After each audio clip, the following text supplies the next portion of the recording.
Introduction: Why this book matters more than you think. Negotiation. Most people hear that word and immediately think of business deals, hostage situations, or courtroom battles. But the truth is, negotiation is everywhere. It's in your daily conversations, your personal relationships, your job interviews, your text messages, and even in the silent decisions you make at the dinner table. That we are all negotiators. Every single day, you are making deals, some big, some small. Whether you're asking for a raise, persuading your child to eat vegetables, or deciding where to go on vacation with your partner, you're negotiating. And yet, very few people are ever taught how to do it well. But that's where this book comes in. Based on the groundbreaking strategies of Chris Voss, a former FBI hostage negotiator, Never Split the Difference shatters the traditional rules of negotiation. It doesn't rely on manipulation, intimidation, or trickery.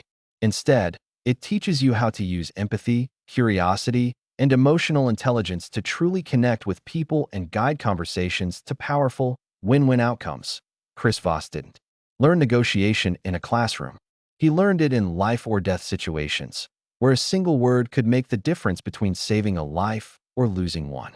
His lessons, however, aren't just for crisis zones. They apply to business meetings, job offers, salary discussions, and even everyday conversations.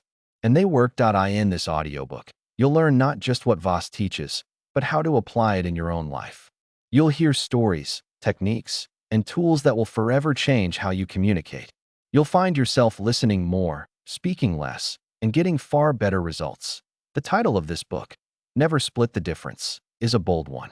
Because splitting the difference sounds fair, doesn't it? Meeting halfway, compromising. But what if meeting halfway means both sides lose? What if it means you're agreeing to a solution that satisfies no one? Voss teaches that in negotiation, compromise is often the enemy of real resolution. There's a better way, a smarter, more human way, one that's based not on winning or losing, but on understanding and influence. This audiobook isn't just about mastering a set of tactics. It's about transforming how you see communication altogether. It's about becoming more confident, more persuasive, and more aware. Whether you're talking to a stranger or someone you loved, by the end of this journey, you'll no longer fear tough conversations. You'll seek them, and you'll know how to lead them, not by force, but by listening, labeling emotions, asking calibrated questions, and revealing hidden truths. So, if you've ever been misunderstood, overruled, underpaid, or simply walked away from a conversation feeling frustrated, you're in the right place. Let's begin the journey into the art of negotiation. Let's learn why you should never split the difference. Chapter 1. The Power of Tactical Empathy: How Understanding Others Gives You the Edge. Let's begin with a simple truth. People want to feel heard. Not just listened to, but truly understood. Chris Voss calls this tactical empathy. And no, it's not about being soft or emotional. Tactical empathy is a deliberate, strategic approach to seeing the world through the eyes of the person you're negotiating with, understanding their emotions, motivations, fears, and perspective. It's one of the most powerful tools in negotiation, and it works because it builds trust without giving anything away. Now here's the key. You don't have to agree with someone to understand them. You're not endorsing their view. You're just showing them that you're aware of it, that you're paying attention, and that you care enough to step into their shoes for a moment. Voss learned this lesson in the most intense way possible, as an FBI hostage negotiator. In a life or death situation, you don't have the luxury of arrogance. You can't steamroll your way to success. You need the other person to feel that you're not just an opponent, but a partner in reaching a resolution. That begins with empathy, not sympathy, not compromise, but tactical empathy. In one of his most memorable cases, Voss and his team were negotiating with a bank robber holding hostages. They didn't start by issuing demands or threats. Instead, they started by listening. They mirrored the robber's words. They labeled his emotions. They created a connection, not through force, but through understanding. And over time, that understanding helped bring everyone out alive. So how do you use tactical empathy in everyday life? Start by listening. Really listening. Don't interrupt. Don't jump to conclusions. Let silence do some of the talking. Often, people will reveal more if you simply give them the space to speak. Next, label what you hear. This means naming the emotion or concern the other person seems to be feeling. You can say things like, It sounds like you're frustrated. It seems like you're worried this won't work out. It looks like this is something that really matters to you. These simple phrases have a disarming effect. They show that you're paying attention, and they help the other person feel safe enough to open up, share more, and shift out of a defensive mindset. In business, this might mean understanding a client's hidden fear of making a bad decision. In relationships, it could mean recognizing that your partner just wants to feel respected. In any negotiation, it helps turn the other person from an opponent into a collaborator. Here's the secret. People are more likely to listen to you once they feel heard by you. That's why tactical empathy isn't just a soft skill. It's a winning strategy. Too often, people go into negotiations focused only on their side. What do I want? What's my bottom line? But the most effective negotiators start on the other side. They learn what drives the person across from them. They look for what's not being said. They listen between the lines. And then they use that information not to manipulate, but to guide the conversation in a smarter direction. Think about your own life.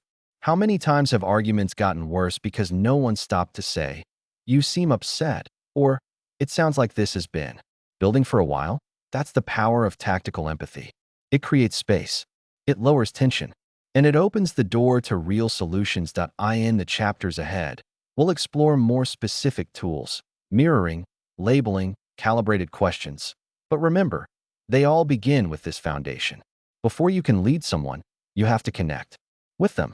Before you can change their mind, you have to show them you understand where they're coming from. Tactical empathy is not a trick. It's a mindset. And once you start using it, you'll find that people respond to you in ways they never did before, more openly, more respectfully, and more willingly. Because when people feel understood, they feel safe. And when they feel safe, they stop fighting and start talking. And that's when the real negotiation begins. Chapter 2. The magic of mirroring: how one simple word trick builds instant trust. What if I told you that one of the most powerful negotiation tools in the world is just one word, or even one sentence, repeated softly, like a reflection in a mirror? It may sound too simple to be true, but it works. And it's called mirroring. Mirroring is the subtle art of repeating the last few words, or the most important few words, of what someone just said. You say it back to them with a curious, slightly upward tone. That's it. No gimmicks. No clever phrasing. Just reflection. Let's say someone tells you, "I'm not sure I can approve this budget right now." You respond, "You can't approve this budget right now?" And then you wait.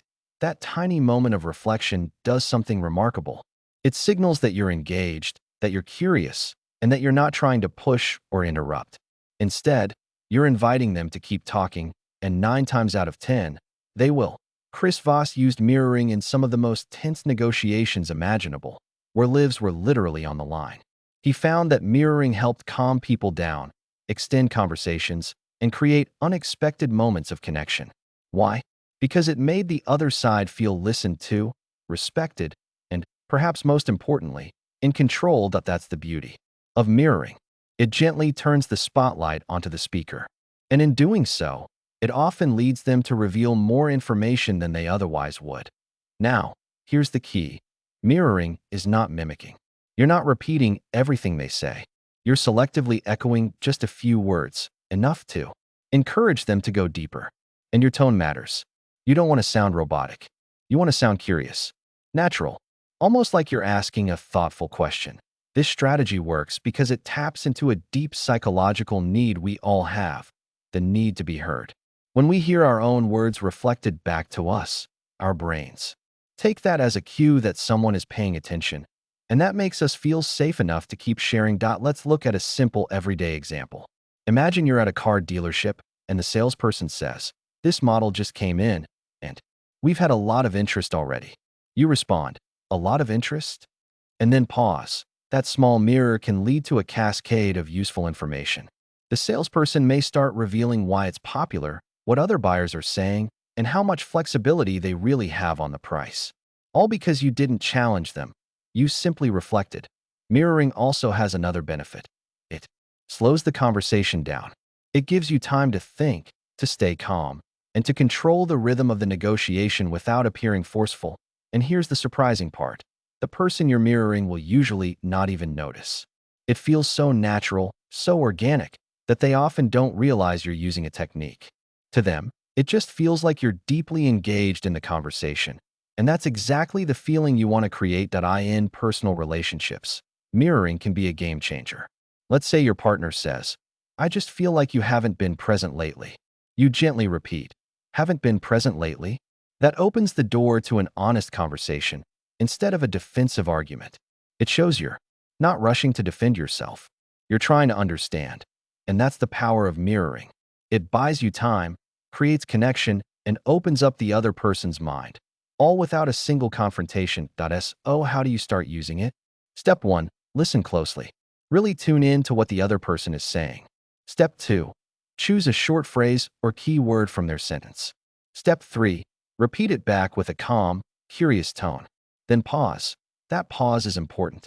Silence makes people feel the need to fill the gap, and that's when the truth comes out. In every negotiation, information is power, and mirroring helps you get more of it, without pressure, without force, and without having to say very much at all. As Chris Voss says, people will tell you everything if you just listen and mirror them well enough.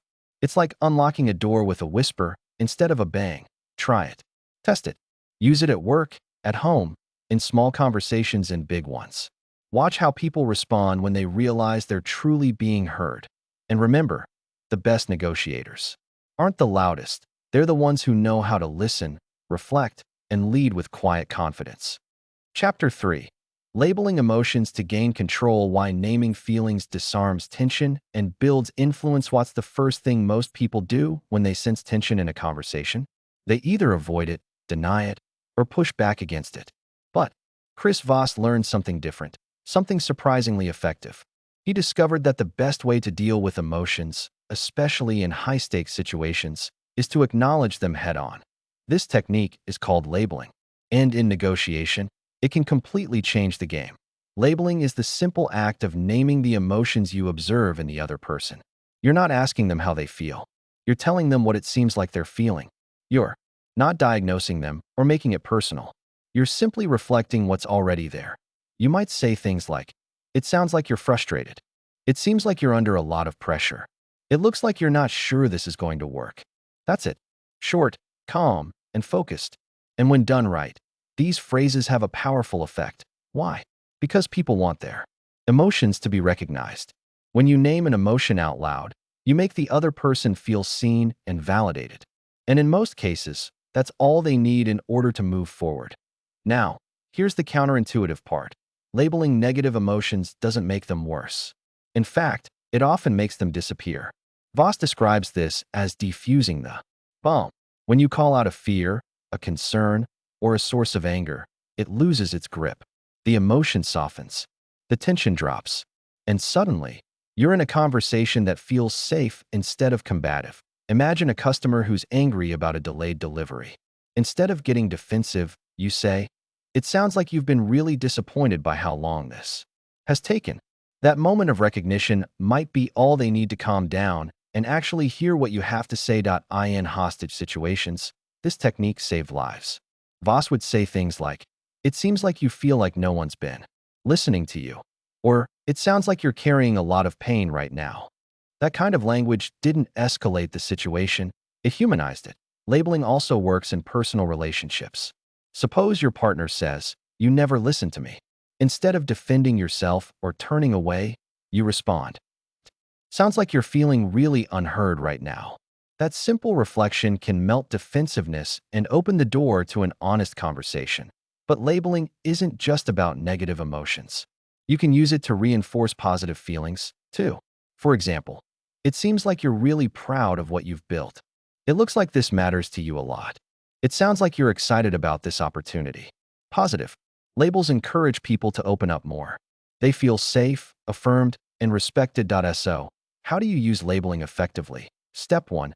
Observe. Pay attention to body language, tone, pace, and word choice. Step 2. Stay neutral and calm. You're not reacting, you're reflecting. Step 3. Use phrases like "it seems like," "it looks like," or "it sounds like" to label the emotion. Step 4. Pause. Give them space to respond. The pause is important. Once you label an emotion, let it hang in the air. Give the other person time to process it. Sometimes they'll agree and elaborate. Sometimes they'll correct you, and that's good too. Either way, they're talking. They're opening up, and you're gathering valuable insight. The real beauty of labeling is that it builds connection without agreement. You don't have to say, "You're right." You don't have to fix anything. You're simply showing that you recognize what they're feeling, and that's often enough to earn trust and cooperation. Labeling isn't about controlling the other person.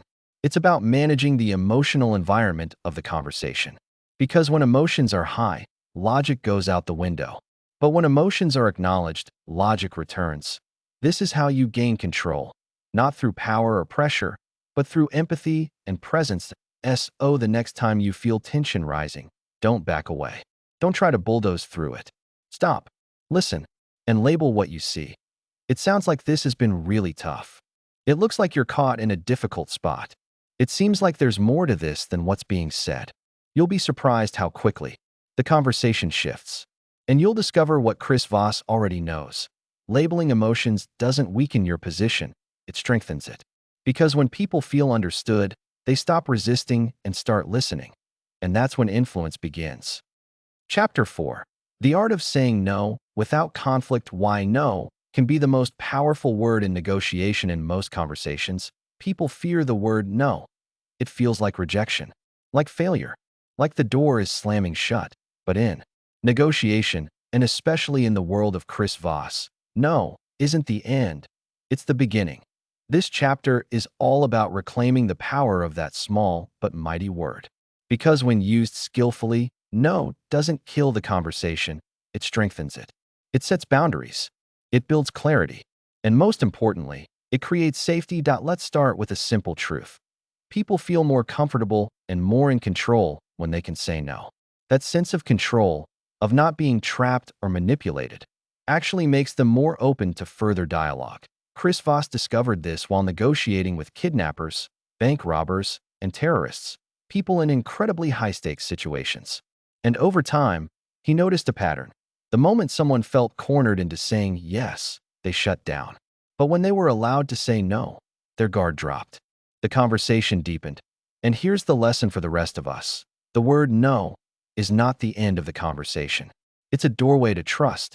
Think about your own life. How many times have you agreed to something just to be polite, only to feel resentment later? How often have you said yes under pressure when what you really meant was not yet or I'm not ready? Now, imagine if you had the freedom to say no without guilt and the confidence to let others do the same. That's the heart of this chapter. Voss teaches that great negotiators don't chase yes, they invite no. Instead of asking, "Can we move forward with this deal today?" you ask, "Would it be ridiculous to think we could move forward with this deal today?" Instead of pressuring someone with, "Do you agree with our approach?" you ask, "Do you disagree with anything in our approach?" These no-oriented questions do something subtle but profound. They give the other person permission to say no without fear. And once that fear is gone, their mind relaxes. Their defenses lower. The conversation becomes honest. You can think of it like this. When people feel safe enough to say no, they're finally ready to say what they really think. Let's look at a practical example. Suppose you're trying to schedule a meeting with a very busy executive. Instead of saying, "Do you have time this week to meet?" which pressures them to say yes or disappoint you, you say, "Would it be a bad idea to schedule a quick meeting sometime this week?" That phrasing changes everything. It removes the pressure. It gives them room to breathe. And oddly enough, it often leads to a better response. Why? Because people want to protect their autonomy. When they sense that you're not trying to take away their freedom, they trust you more. And trust leads to progress. Now, what happens when you need to say no? That can be even harder, especially if you're someone who doesn't like disappointing others. But learning to say no with confidence and grace is one of the most empowering skills you can build. Here's how Chris Voss approaches it. First, don't apologize. You have the right to protect your time, energy, and values. Second, be calm and direct. Don't over-explain or feel guilty. Third, offer an alternative if it feels appropriate. You're not slamming the door, you're guiding the conversation. Elsewhere, for example, "I'm not comfortable committing to that right now. This doesn't work for me, but here's what I can do. I'm not ready to say yes, but I'm open to exploring options. These are all ways of saying no without shutting people down. They keep the conversation alive while keeping your integrity intact. And here's the real power. When you learn to say no without conflict, people actually respect you more. They trust you. They understand your boundaries.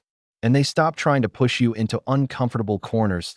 That's the kind of confidence that makes you a strong negotiator, not just in business, but in life. So the next time you feel tempted to say yes just to avoid tension, pause. Ask yourself, what do I really want? What do I really feel? And if the answer is no, say it. Kindly, clearly, without fear, because no is not the enemy of negotiation. It's the foundation of trust, honesty, and mutual respect. And once you embrace that, you'll stop chasing weak yes and start building powerful agreements. Chapter 5. Mastering the Accusation Audit. How to disarm resistance before it even begins. Imagine walking into a tough negotiation, fully aware that the other person might already be angry, suspicious, or ready to push back. Now imagine calmly stating all of their negative thoughts about you. Before they do, that's what Chris Voss calls the accusation audit. At first, this sounds counterintuitive. Why would you bring up the worst things someone might think about you? Why start a conversation by listing your weaknesses or what you might have done wrong? Here's the reason: because they're already thinking it. And when you say it out loud before they do, you take the sting out of it. You remove the tension. You take control of the emotional atmosphere in the room. An accusation audit is exactly what it sounds like. It's an emotional inventory. You scan the situation and ask yourself, what might this person be afraid of? What negative assumptions might they have about me or my intentions? What criticisms or resentments could be lingering under the surface? Then you say them out loud, not defensively, not with excuses. You own them, calmly, openly, and with empathy. You might say, I know this probably sounds like I'm trying to push you into something. You're probably thinking this is just another sales pitch. It might seem like we're only interested in our own outcome. These are not admissions of guilt. They're acknowledgments.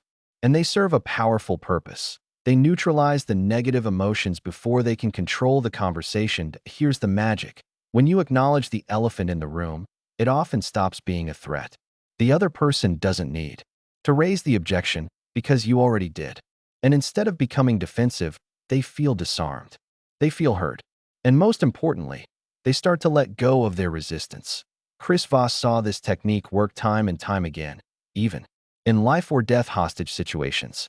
By naming the fears or judgments that were likely brewing beneath the surface, he helped criminals feel humanized. He earned just enough trust to begin a real dialogue.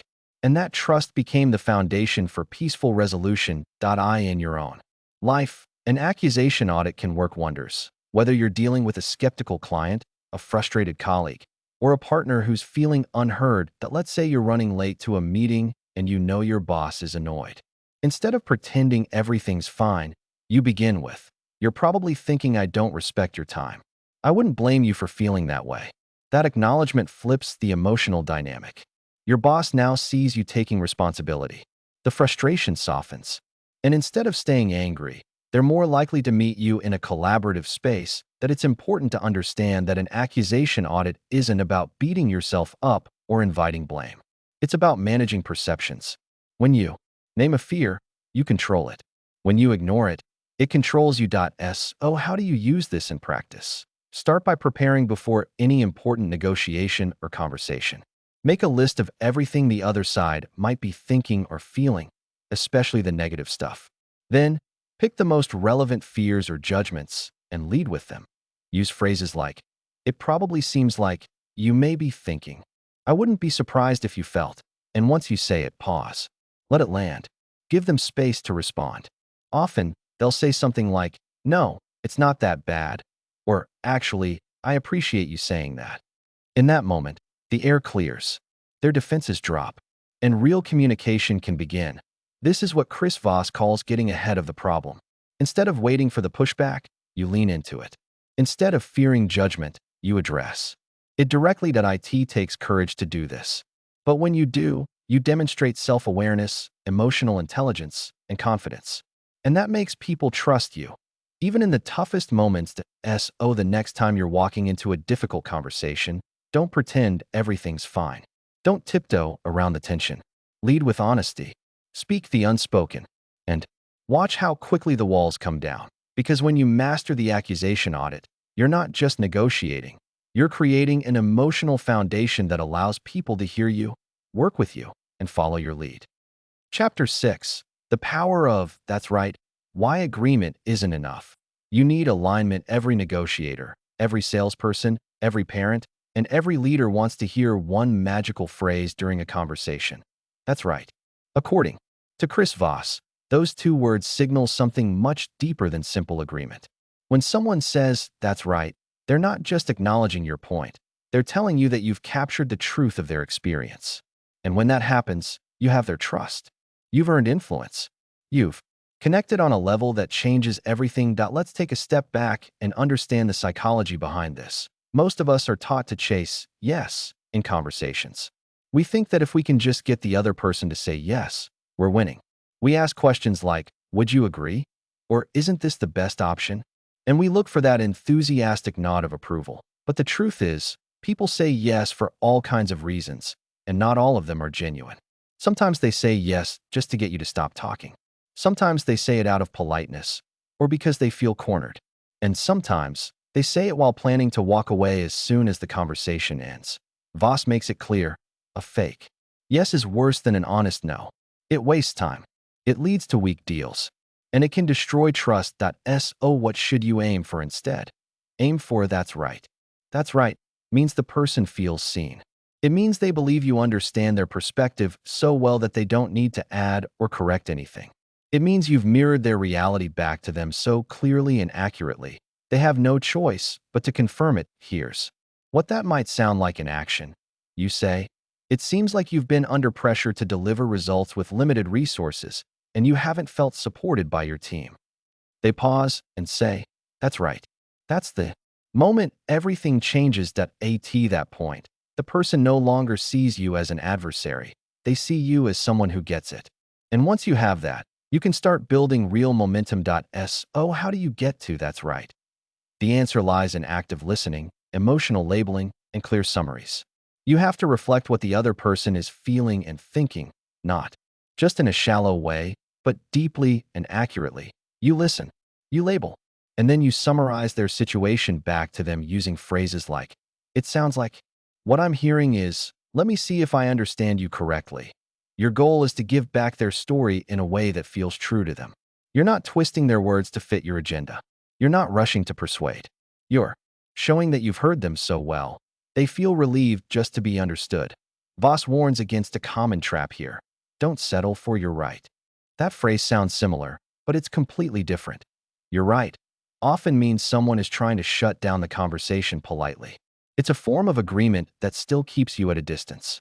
When someone says, you're right, they're acknowledging you. But when they say, that's right, they're confirming the truth of what you said. In hostage negotiations, Voss used this principle to create turning points. He would reflect the emotions, the pain, and the frustrations of the people he was talking to, not to manipulate them, but to earn their trust. And time again, he found that once they said, that's right, the conversation shifted. Resistance faded. Cooperation began. You can use the same approach in everyday life. In business, if a client is hesitating, don't push them to agree. Reflect their concerns. Lay out their perspective. When they say, that's right, you know they're with you. In relationships, when tensions run high, don't argue your point. Instead, summarize what the other person is feeling. Say, it sounds like you feel dismissed when I make decisions without you. If they say, that's right, the wall starts to come down. In leadership, when guiding a team, don't demand agreement. Show that you understand their pressures and goals. Let them confirm that you're aligned. This isn't about flattery. It's not about pretending to agree with everything they say. It's about truly listening so well that you can say what they were thinking better than they could say it themselves. That's when trust is built. That's when negotiations turn in your favor. That's when people stop resisting and start collaborating. If you walk away from a conversation and the other person hasn't said, that's right, at least once, you might want to ask yourself, did I really understand them? Did I listen deeply enough? Did I reflect their world back to them? Because that's right is more than a phrase. It's a signal, a breakthrough, a moment of truth. And in negotiation, it's one of the most powerful victories you can achieve. Chapter 7.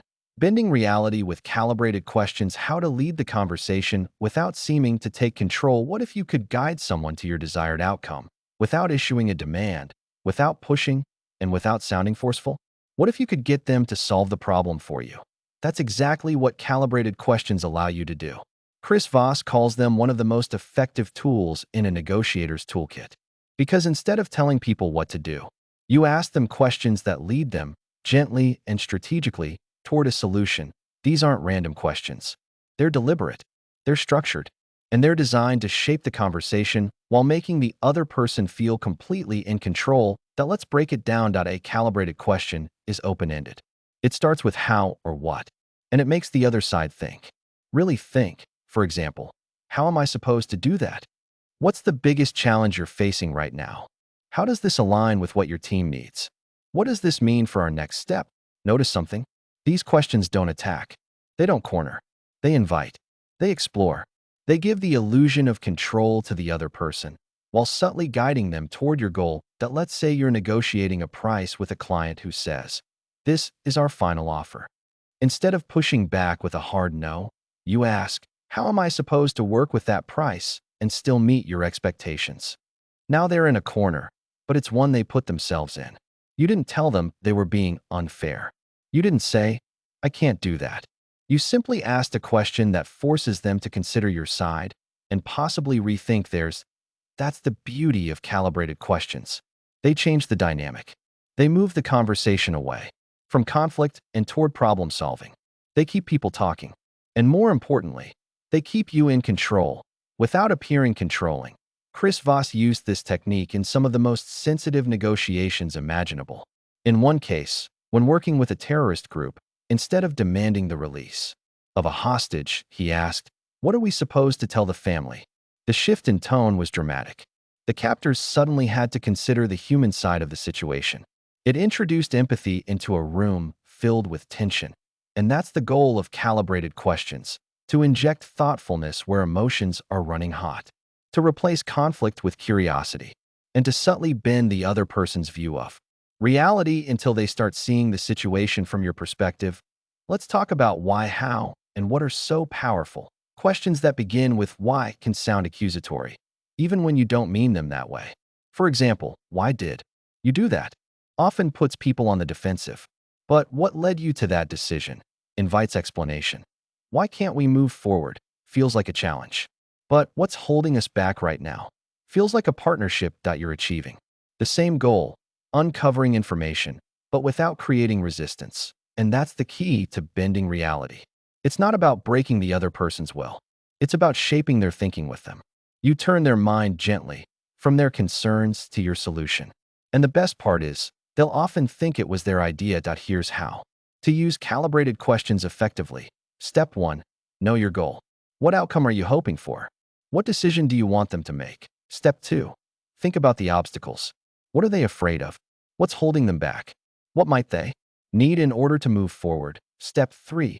Ask how or what questions that make them address those obstacles.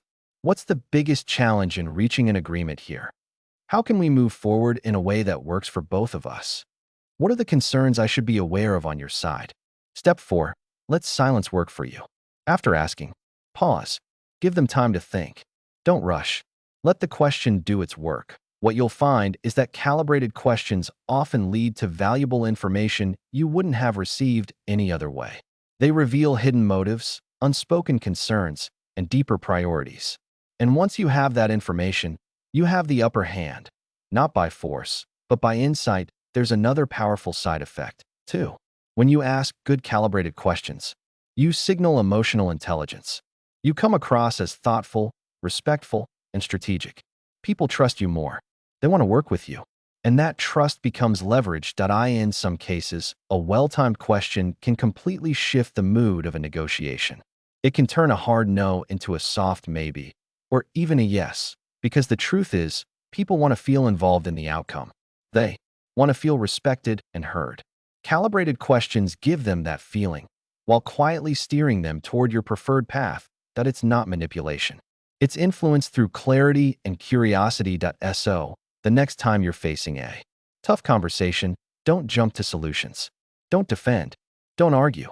Ask, what's the path forward from here? How can we avoid this becoming a problem down the line?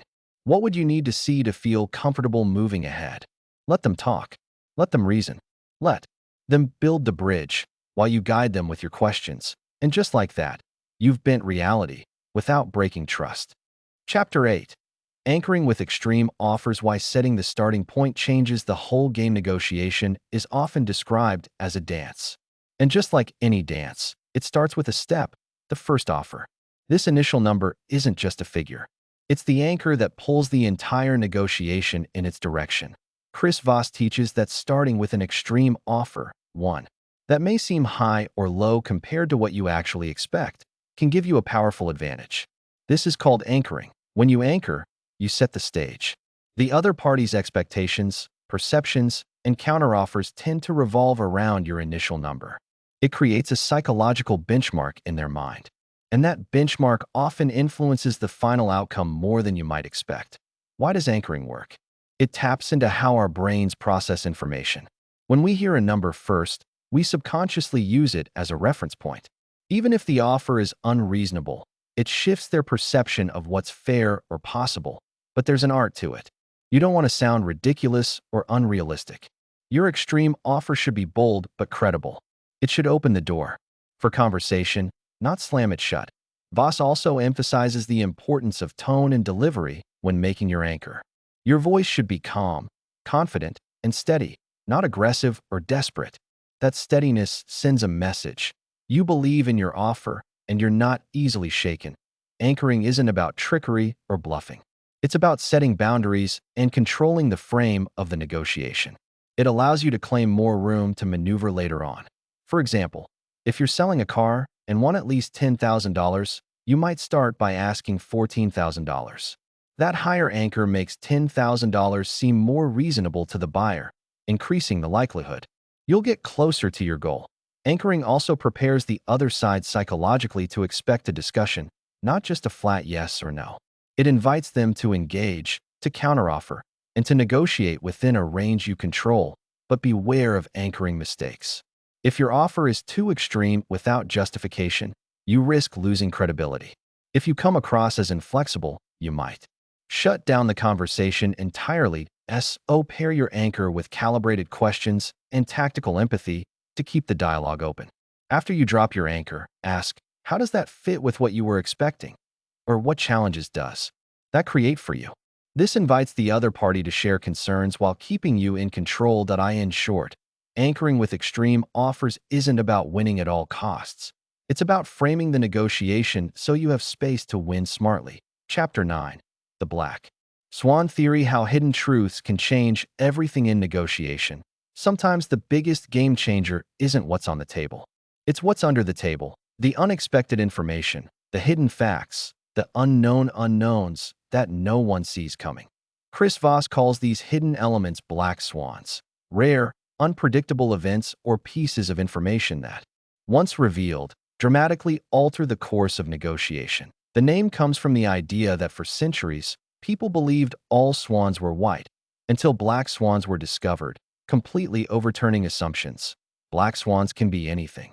A secret motivation, a hidden deadline, an undisclosed pressure, or even a personal fear.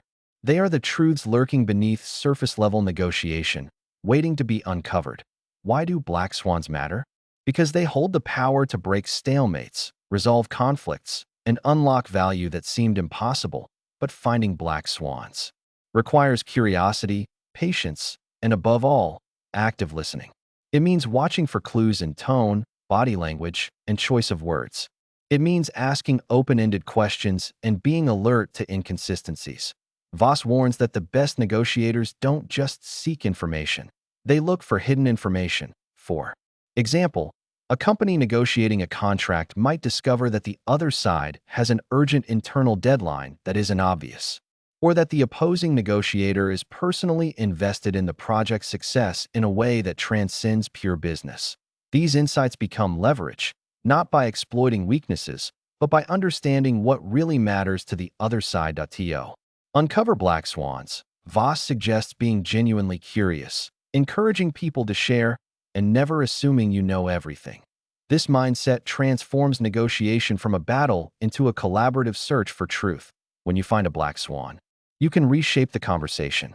You can address unspoken concerns, meet hidden needs, and create agreements that truly satisfy both sides. In life and business, black swans remind us that negotiation is never just about numbers or logic.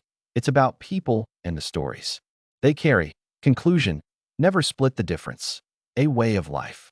Beyond negotiation, how these lessons transform every interaction as we reach the end of this journey through Chris Voss's revolutionary negotiation techniques. It's clear that never split the difference is more than a strategy. It's a mindset. Negotiation isn't confined to the boardroom, the courtroom, or crisis zones. It happens every day, in every conversation. It's how we solve problems, build relationships, and create the lives we want. The lessons you've learned, from tactical empathy to calibrated questions, from labeling emotions to mastering no, are tools to help you listen better, understand deeper, and communicate with clarity. You don't have to be confrontational or forceful. You don't have to be manipulative or aggressive. Real influence comes from connection, knowing the other person's world and helping guide them through it. And when you embrace this way of thinking, you stop settling for compromises that leave everyone unhappy. You stop splitting the difference just to avoid discomfort. Instead, you seek solutions that honor both sides, that meet real needs, and that build lasting trust.